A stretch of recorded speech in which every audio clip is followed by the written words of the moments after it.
Hello दोस्तों, इस video में हम देखेंगे डिस्काउंट के कुछ और क्वेश्चन। तो आइए वीडियो शुरू करते हैं। पहला क्वेश्चन, यदि छूट या डिस्काउंट अंकित मूल्य का मार्क प्राइस के 1/5 के बराबर है और लॉस डिस्काउंट की आधी है तो लॉस परसेंट क्या है? यह क्वेश्चन में पूछा है। यदि मैं मार्क प्राइस को 100 रुपये मान लूं, ठीक है, तो अब कह रहा है कि डिस्काउंट जो है मार्क प्राइस का 1/5 मतलब कितना है? 100 इंटू 1/5 करूंगा तो आ जाएगा 20। ठीक है, तो मतलब डिस्काउंट अपने को दे रहा है ये डी यानी डिस्काउंट 20 रुपए। ठीक है, मार्क प्राइस 100 रुपए है, डिस्काउंट 20 रुपए है। अब कह रहा है कि हानि जो है वो डिस्काउंट की आधी है, मतलब लॉस जो है अपना वो 10 रुपए हो गया। तो अपने को लॉस परसेंट निकालना है। लॉस परसेंट निकालने के लिए अपने को कॉस्ट प्राइस पता होना बहुत जरूरी है। लॉस तो पता ही है, कॉस्ट प्राइस और निकालना है। अब देखिए, ये मार्क प्राइस है 100 रुपए में 20 रुपए डिस्काउंट देने पर, मतलब 80 रुपए में उसने सेल करा है ना, 10 रुपए की हानि हो जाती है। ये अपना सेलिंग प्राइस है। अब selling price plus loss cost price हो जाएगा, तो 80 प्लस 10 ये अपना कॉस्ट प्राइस हो जाएगा। ठीक है, कॉस्ट प्राइस आएगा 90। अब 10 रुपए का लॉस हो रहा है, मतलब 90 रुपए की कोई वस्तु है जिस पर 100 रुपए मार्क प्राइस डला हुआ और वो 20 रुपए का डिस्काउंट दे रहा है, जिस वजह से उसे 10 रुपए का लॉस हो रहा है ना। लॉस परसेंट निकालते हैं। कॉस्ट प्राइस है 90, लॉस हुआ 10 का और इंटू 100। आंसर आ जाएगा अपना ये। ठीक है, अगला क्वेश्चन देखते हैं। इसे मैं यहां लॉस परसेंट और लिख देता हूं। ये लॉस परसेंट अपना आ गया। इस क्वेश्चन को देखिए, चीनी की कीमत में 10% की कमी होने पर कोई व्यक्ति 225 रुपए में 25 किलोग्राम चीनी ज्यादा खरीद सकता है। पर केजी चीनी का वास्तविक कीमत या फिर एक्चुअल प्राइस क्या है? अब देखिए, 225 रुपए में वो पहले मान लीजिए x किलोग्राम खरीद रहा था, लेकिन अब 10% की कमी होने के कारण वो 25 किलोग्राम ज्यादा खरीद पा रहा है। मतलब x किलोग्राम तो वो खरीद ही रहा था, प्लस 25 किलोग्राम वो ज्यादा खरीद रहा है। ये क्यों? 25 किलोग्राम क्यों ज्यादा खरीद रहा है? क्योंकि 10% की कमी होने के कारण, है ना। तो साफ है कि 10% की वैल्यू है इसके लिए नहीं, सिर्फ इसके लिए 10% की वैल्यू है 25 kg और 100% की क्या होगी? 250 kg। ठीक है, मतलब वो पहले 225 रुपए में x किलोग्राम खरीदा था, अब 225 रुपए में वो 250 किलोग्राम खरीद पा रहा है, क्योंकि 10% की कमी हो गई है। तो ये 250 हुआ, इसमें 25 माइनस कर देंगे तो ये अपना कितना हो जाएगा? 225 kg, है ना। अब क्वेश्चन में अपने से पूछा है प्रति किलोग्राम कितना है। देखिए, 225 रुपए में 225 किलोग्राम खरीद रहा है, ये रुपए है, तो मतलब 1 रुपए में 1 किलोग्राम, ये अपना आंसर होगा। ऐसी टाइप का मैं आपको एक और क्वेश्चन समझाता हूं। इस क्वेश्चन को देखिए, चीनी की कीमत में 5% की छूट देने के बाद 608 रुपए में 2 किलोग्राम चीनी ज्यादा खरीद सकते हैं, तो चीनी का वास्तविक मूल्य क्या है, मतलब एक्चुअल प्राइस क्या है? देखिए, सेम वैसा ही क्वेश्चन है। पहले वो 608 रुपए में मान लीजिए x किलोग्राम खरीद रहा था, 5% की छूट देने के बाद या फिर कमी, एक ही बात होगी वो। अब 2 किलोग्राम चीनी वो ज्यादा खरीद पा रहा है ना। ये 5% की छूट देने के बाद, मतलब 5% की वैल्यू है अपनी 2 किलोग्राम, है ना।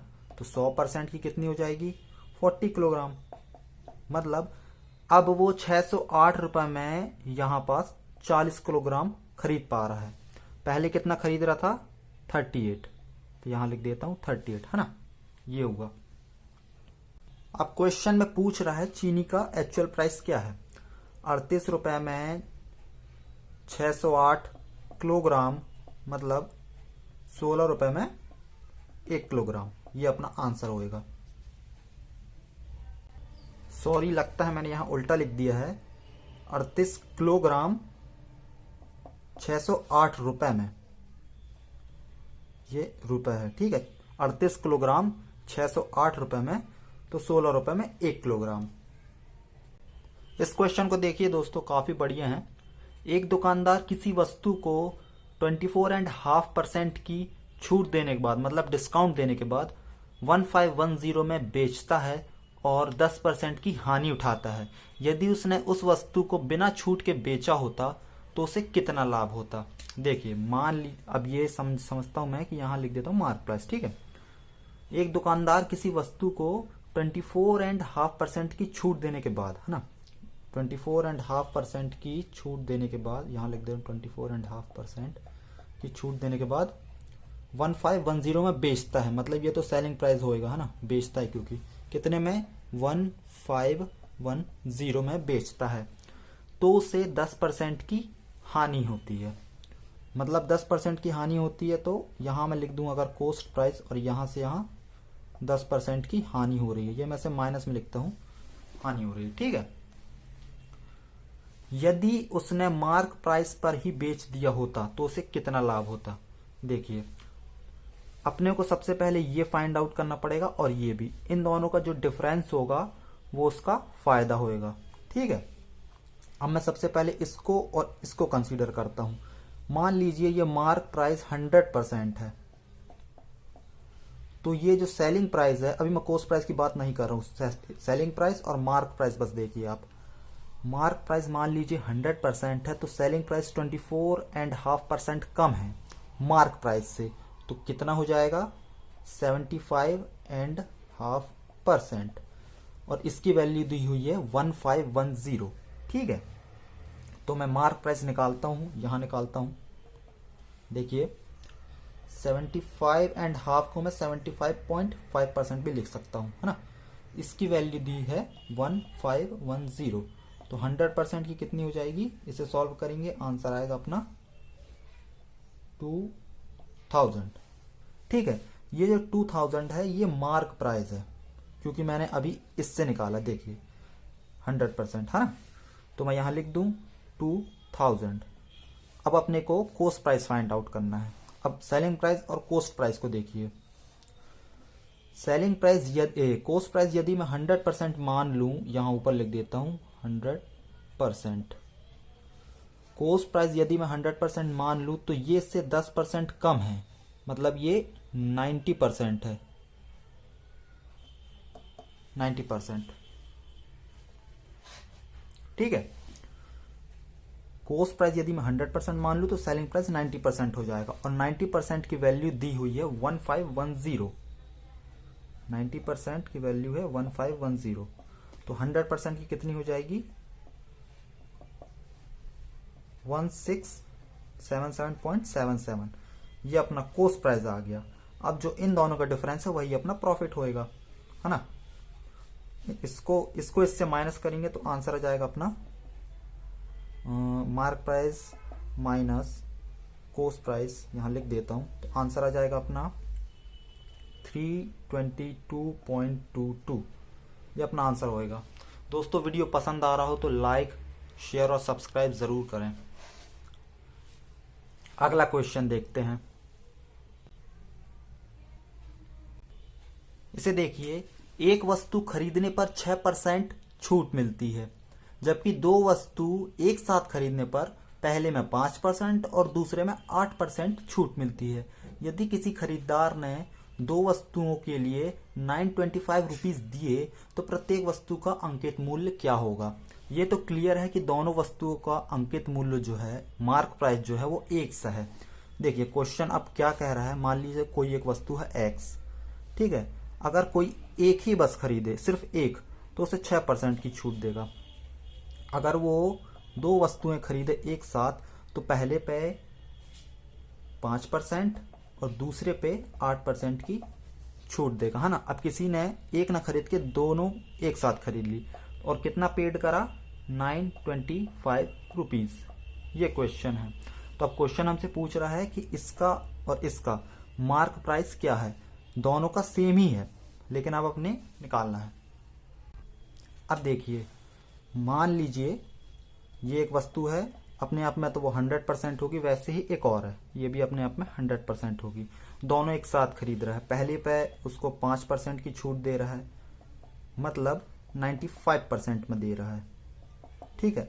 दूसरे में 8% की छूट दे रहा है, मतलब 92% पे दे रहा है, ठीक है। इन दोनों का सम कितना होएगा, 92 है ये, इन दोनों का सम होएगा 187%। और ये 187% के लिए कोई खरीदार 925 रुपीज पे कर रहा है, मतलब 187% की वैल्यू हो गई अपनी 925 रुपीज। अपने को 100% की निकालना है ना, तो 1% की वैल्यू हो जाएगी 4.94 और 100% की हो जाएगी 100 से मल्टीप्लाई कर देंगे इसमें, तो 494 रुपीज, 494 रुपीज है ना। ये 494 मार्क प्राइस इसका है, 494 मार्क प्राइस इसका है, ठीक है। यदि क्वेश्चन में आपसे पूछा होता, अभी तो क्वेश्चन में खैर यही पूछा, यही अपना आंसर है, यदि पूछा होता कि दोनों का टोटल मार्क प्राइस कितना है, तो मैं यहाँ 200% की वैल्यू निकाल लेता, या फिर 100% की निकाल के इससे 2 का मल्टीप्लाई कर देता, है ना। लेकिन अभी तो खैर क्वेश्चन में एक ही का पूछा है, तो एक का अपना आंसर आ गया अपना 494। अगला क्वेश्चन देखते हैं। एक विक्रेता है या शॉपकीपर है, 30% अधिक वसूलने के लिए किसी वस्तु या आर्टिकल पर 286 रुपए की कीमत का लेबल लगाता है, मतलब उसका मार्क प्राइस 286 रुपीज रख देता है, परंतु उसे बेचते समय वह लेबल की कीमत पर 10% की छूट देता है, मतलब मार्क प्राइस पर 10% की छूट दे देता है। उसका प्रॉफिट कितना है, ठीक है। देखिए, मान लीजिए वो एक वस्तु है, उसका कॉस्ट प्राइस है 100%, तो हो ही गई अपने आप में, ठीक है।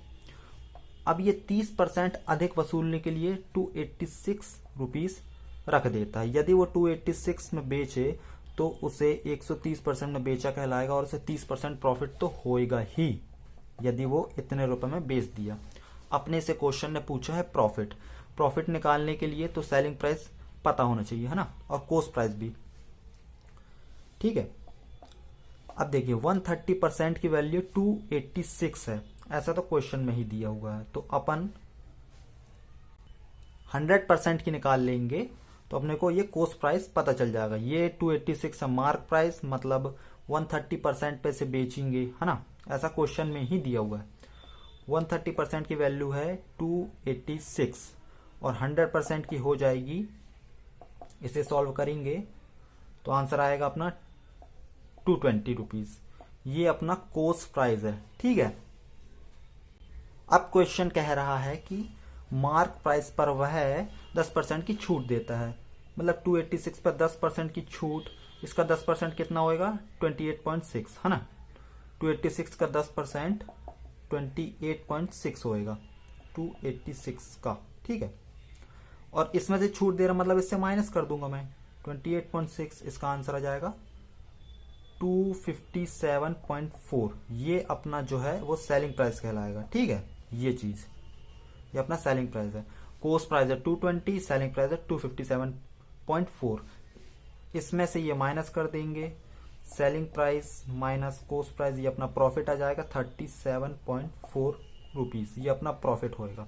यदि प्रॉफिट परसेंट पूछे तो प्रॉफिट को ऊपर लिख देंगे और कॉस्ट प्राइस को नीचे।